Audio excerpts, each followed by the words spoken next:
एक बच्चे का जन्म सिर्फ एक परिवार के बढ़ने की खबर नहीं होती, बल्कि ये पूरे घर की ऊर्जा और तकदीर के बदलने का संकेत होता है। आपने अक्सर सुना होगा कि फला घर में बेटे ने जन्म लिया और रातों रात उनकी गरीबी दूर हो गई या घर में खुशहाली आ गई। लेकिन क्या ये सिर्फ एक संयोग है या इसके पीछे कोई गहरा आध्यात्मिक और वैज्ञानिक रहस्य छिपा है? आखिर क्यों शास्त्रों में पुत्र के जन्म को कुल के दीपक के प्रज्वलित होने से जोड़ा गया है? आज के इस विशेष वीडियो में हम उन 4 प्रमुख कारणों पर बात करेंगे जिनकी वजह से बेटे के जन्म लेते ही घर के सितारे बुलंद होने लगते हैं। इसमें हम वास्तुशास्त्र, ज्योतिष और कर्मों के उस चक्र को समझेंगे जिसे जानना हर माता पिता के लिए जरूरी है। अगर आप भी इस चमत्कार के पीछे की असल सच्चाई जानना चाहते हैं तो ये वीडियो आपके लिए बहुत खास होने वाला है। चलिए इस दिलचस्प विषय की गहराई में उतरते हैं। क्या आपने कभी गौर किया है कि किसी घर में बेटे के कदम पड़ते ही अचानक खुशियों की बौछार होने लगती है? जो पिता कल तक आर्थिक तंगी से जूझ रहा था, उसे अचानक तरक्की मिल जाती है। जिस घर में बीमारियां पीछा नहीं छोड़ रही थी, वहां सकारात्मकता का वास हो जाता है। लोग इसे अक्सर बच्चे का भाग्य कहकर टाल देते हैं, लेकिन इसके पीछे का सच बहुत गहरा है। आज के इस वीडियो में हम सनातन धर्म के सबसे महान ग्रंथ गरुड़ पुराण के उन पन्नों को पलटेंगे जो बताते हैं कि एक बेटे का जन्म केवल एक शारीरिक प्रक्रिया नहीं, बल्कि एक बहुत बड़ा कार्मिक लेन देन है। आखिर क्यों बेटे के जन्म को वंश की मुक्ति और सौभाग्य का द्वार माना गया है? आज का ये वीडियो आपकी सोच बदल देगा। गरुड़ पुराण का विज्ञान। गरुड़ पुराण में पुत्र शब्द की एक बहुत ही वैज्ञानिक और आध्यात्मिक परिभाषा दी गई है।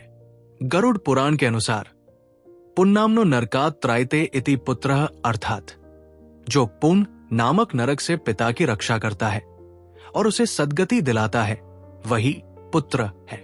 शास्त्रों के अनुसार जब कोई आत्मा जन्म लेती है तो वो अपने साथ अपने पूर्वजों का आशीर्वाद या ऋण लेकर आती है।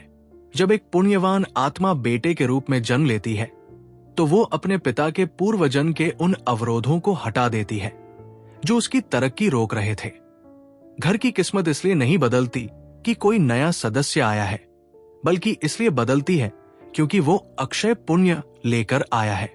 पितरों की प्रसन्नता और भाग्य का उदय। गरुड़ पुराण में विस्तार से बताया गया है कि हमारे पूर्वज पितरी हमेशा इस प्रतीक्षा में रहते हैं कि उनके कुल में कोई ऐसा आए जो उनके नाम को जीवित रखें और उन्हें पिंडदान दे सके। जैसे ही कुल में पुत्र का जन्म होता है, पितृलोक में उत्सव मनाया जाता है। उनकी प्रसन्नता से घर की नकारात्मक ऊर्जा समाप्त हो जाती है। जब पितृ खुश होते हैं तो वे परिवार के मुखिया को वो शक्ति और बुद्धि देते हैं जिससे वो धन और सफलता अर्जित कर सके। कई बार पिता की सफलता के पीछे उस नवजात बालक की वह दिव्य ऊर्जा होती है जो पितरों को संतुष्ट कर चुकी होती है। प्रारब्ध का नियम बेटा अपना भाग्य साथ लेकर आता है। एक बहुत बड़ा भ्रम है कि पिता बच्चे को पालता है। गरुड़ पुराण कहता है कि हर जीव अपना दाना पानी, रिस्क साथ लेकर आता है। कई बार पिता का भाग्य सोया हुआ होता है, लेकिन जैसे ही वो बालक घर आता है, उस बालक के हिस्से का सुख और वैभव पिता के माध्यम से घर में प्रवेश करता है। इसे प्रतिनिधि भाग्य कहा जाता है। वो धन पिता की मेहनत का तो होता है, लेकिन उसका निमित्त वो बच्चा बनता है। यही कारण है कि बेटे के जन्म के बाद कई लोगों के अटके हुए व्यापार चल पड़ते हैं या उन्हें कोई बड़ा पद मिल जाता है। पिछले जन्मों का लेना देना, the law of karma. Garuda Purana के अनुसार संतान के रूप में वही आत्मा आती है जिसका आपसे पिछले जन्म का कोई गहरा संबंध हो। संतान 4 प्रकार की होती है, जिनमें पुण्यवान पुत्र सबसे श्रेष्ठ माना गया है। जब घर में पुण्यवान पुत्र का जन्म होता है तो वो पिछले जन्म के आपके अच्छे कर्मों की चाबी की तरह होता है। उसके कदम घर में पड़ते ही आपकी दरिद्रता का नाश होने लगता है, क्योंकि वो आत्मा आपके जीवन से कार्मिक ऋण, कार्मिक डेट को चुकाने में मदद करने आया होता है। वो अपने साथ ऐसी सकारात्मक तरंगे लाता है जो घर के दुर्भाग्य को सौभाग्य में बदल देती है। आध्यात्मिक सुरक्षा चक्र और सकारात्मकता। वैज्ञानिक दृष्टिकोण से देखें तो बच्चे के जन्म के बाद घर का वातावरण ऑक्सीटोसिन जैसे सुखद हार्मोन से भर जाता है। लेकिन आध्यात्मिक रूप से एक छोटे बच्चे की ऊर्जा ब्रह्मा स्वरूप होती है। छोटे बच्चे की उपस्थिति मात्र से घर के कई छोटे मोटे वास्तु दोष अपने आप शांत हो जाते हैं। एक बालक की हंसी और उसकी निर्दोष ऊर्जा घर के भारीपन को सोख लेती है। जब घर का वातावरण हल्का और खुशहाल होता है तो व्यक्ति का दिमाग बेहतर काम करता है, जिससे सफलता के नए द्वार खुलते हैं। गरुड़ पुराण ये भी कहता है कि बेटे के जन्म के बाद किस्मत का चमकना एक जिम्मेदारी भी है। धर्म का पालन। यदि पुत्र के आने से धन बढ़ रहा है तो पिता को उस धन का उपयोग धर्म और दान में करना चाहिए। यदि पिता अहंकारी हो जाए या गलत रास्ते पर चल पड़े तो उस बालक के साथ आई दिव्य ऊर्जा धीरे धीरे मंद पड़ने लगती है और घर की किस्मत फिर से रूठ सकती है। सम्मान और जिम्मेदारी। मेरे दोस्त, बेटा हो या बेटी, हर संतान ईश्वर का उपहार है। लेकिन गरुड़ पुराण में बेटे के जन्म के साथ किस्मत के जुड़ने का जो रहस्य बताया गया है वो हमें हमारे कुल की परंपरा और पितृ धर्म की याद दिलाता है।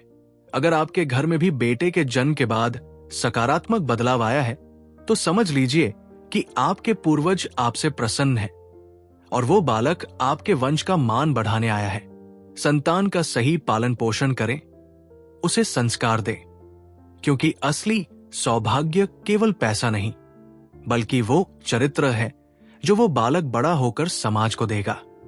सच तो यह है कि संतान चाहे बेटा हो या बेटी, हर बच्चा अपने साथ अपना भाग्य और अपनी किस्मत लेकर आता है।